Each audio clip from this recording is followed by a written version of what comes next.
Bonsoir, moi c'est Thierry Colleux, je travaille pour la société Spectaculaire et je m'occupe du mapping et je suis responsable technique de cette installation. Déjà sur cette place, on a deux grandes surfaces de projection.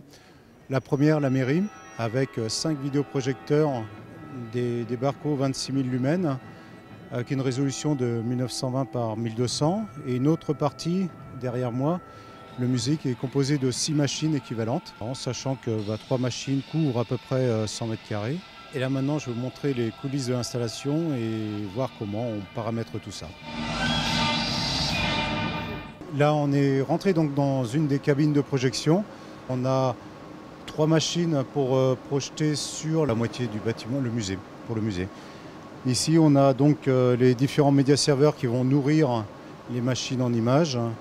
Et à côté, on a donc toute la distribution électrique du lieu. Un médiaserveur, c'est un gros ordinateur de calcul qui est taillé pour faire de la lecture rapide des différents médias. Et il a aussi une fonction extrêmement importante, c'est de gérer toute la déformation, ce qu'on appelle le mapping. Sur le médiaserveur, on peut aller jusqu'à 4 flux non compressés. On n'a aucune compression d'image, pas de codec, avec une résolution de 1920 par 1200, voire plus. Le médiaserveur va gérer également le son qui, ici, est en 6 points. Sur notre installation, on a 4 médiaserveurs actifs. Et on a évidemment tout un kit de secours voilà, pour pallier aux problèmes s'il y en a, mais bon, a priori ça marche. Ouais. Là, c'est la surface de contrôle qui permet de gérer les différents barcodes qu'il y a sur cette installation.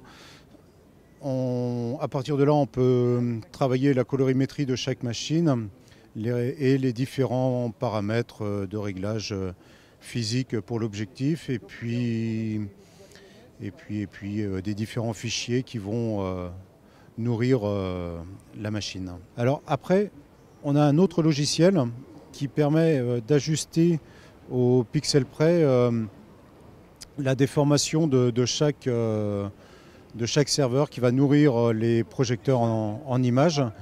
Pour calibrer sur ce logiciel, là c'est un module OPI, on a différentes possibilités.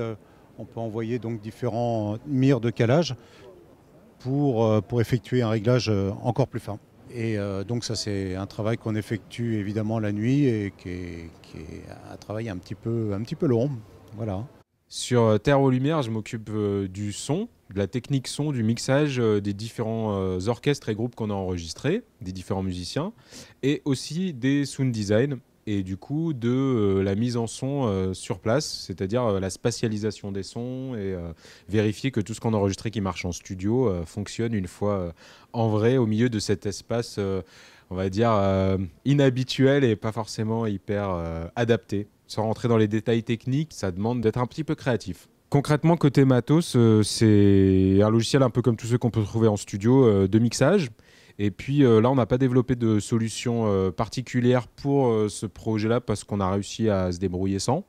Mais à l'occasion, ça m'a vraiment donné envie de peut-être me développer un petit quelque chose spécial pour spatialiser et pouvoir bouger les sons plus facilement dans l'espace sur des configurations de ce type.